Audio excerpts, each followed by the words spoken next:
নবী সাল্লাল্লাহু আলাইহি ওয়াসাল্লাম বলেছেন যে এই দোয়া পড়ার পরে যদি কেউ সকালে পড়ে রাত্রের আগে মারা যায় জান্নাতে চলে যাবে ইনশাআল্লাহ।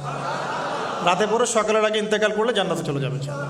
আমি ইস্তেগফারের আপনাদেরকে 2-3টা দোয়া শিখাই দেই আগে ছোট্ট করে। এক নাম্বার, যারা একটু পড়াশোনা করেন মাশাআল্লাহ তারা এইটা পড়বেন, সাইয়্যিদুল ইস্তেগফার। সাইয়্যিদুল ইস্তেগফার আমার সাথে বলবেন, আল্লাহুম্মা আনতা রাব্বি লা ইলাহা ইল্লা আনতা খালাকতানি আনা আবদুক ওয়া আনা আলা আহদিক ওয়া ওয়া'দিকা মাস্তাতা'ত আউযু বিকা মিন শাররি মা সানা'ত আবু'ু লাক বিনি'মাতিকা আলাই ওয়া আবু'ু বিযানবি ফাগফিরলি ফাইন্নাহু লা ইয়াগফিরুয যুনুবা ইল্লা আনতা। এই যে আমরা গত লেকচারে বলেছিলাম যে আমাদের ইবাদতগুলো অন্তঃসার শূন্য হয়ে যাচ্ছে এই কারণে, বিকজ আমরা অর্থটা বুঝি না। এই যে দোয়াটা আপনি করলেন, নবী সাল্লাল্লাহু আলাইহি ওয়াসাল্লাম বলেছেন যে এই দোয়া পড়ার পরে যদি কেউ সকালে পড়ে রাত্রের আগে মারা যায় জান্নাতে চলে যাবে ইনশাআল্লাহ। রাতে পড়ে সকালের আগে ইন্তেকাল করলে জান্নাতে চলে যাবে ইনশাআল্লাহ। তো কি পড়লাম? আল্লাহ পাক বলছেন, নবী সাল্লাল্লাহু আলাইহি ওয়াসাল্লাম বলছেন, আল্লাহুম্মা হে আল্লাহ আনতা রব্বি, আল্লাহ তুমি আমার রব, খলাকতানি তুমি আমাকে সৃষ্টি করেছো, আনা আবদুক আমি তোমার বান্দা, ওয়া আনা আলা আহদিকা আমি তোমার সাথে যে অঙ্গীকার করেছি এর উপরে আছি, মাস্তাতা থাকার চেষ্টা করছি, আমি সাধ্যমতো থাকার চেষ্টা করছি। আবু'ু লাকা বিনি'মাতিকা আলাই আমার উপরে আমার যে উপরে তুমি যে নিয়ামত দিয়েছো আল্লাহ, এগুলো আমি স্বীকার করছি। হে আল্লাহ তুমি আমার উপর যত নিয়ামত দিয়েছো আমি স্বীকার করছি। ওয়া আবু'ু বিযানবি আমার যত গুনাহ আল্লাহ সব স্বীকার করছি। এইভাবে যদি বান্দা আল্লাহর কাছে দোয়া করে, আল্লাহ মাফ করবেন না? সুবহানাল্লাহ। ফাগফিরলি আল্লাহ আপনি আমাকে মাফ করুন, ফাইন্নাহু লা ইয়াগফিরু যুনুবা ইল্লা আনতা কারণ আপনি ছাড়া যুনুব কেউ ক্ষমা করতে পারেন। ব্যাস এইভাবে বুঝে বুঝে এটা যদি না পড়েন অ্যাটলিস্ট এতটুকু, আস্তাগফিরুল্লাহাল্লাযী লা ইলাহা ইল্লা হুয়াল হাইয়ুল কাইয়্যুম ওয়া আতুবু ইলাইহি, এইটুকু।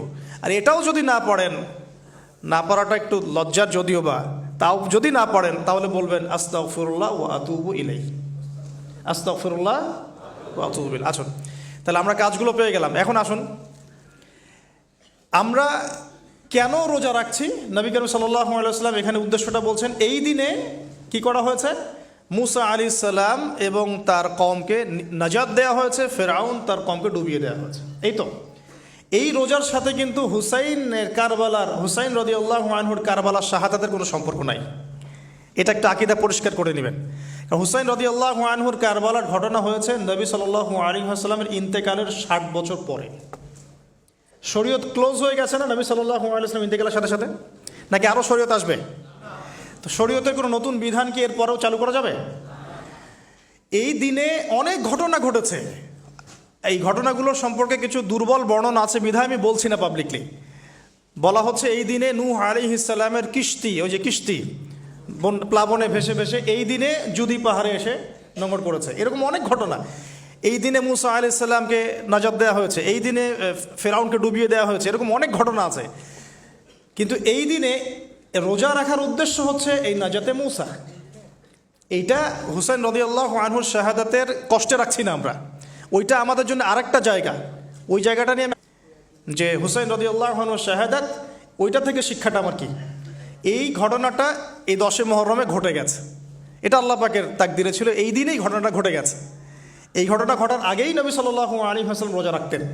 এমন না যে এই ঘটনা ঘটার পরে সাহাবীরা রোজা রাখা শুরু করেছেন, ব্যাপারটা কি তাই না? মূল জিনিসটা বুঝি, তারপর হুসাইন রাদিয়াল্লাহু আনহুর শাহাদাতের দিকে যাবো ইনশাআল্লাহ।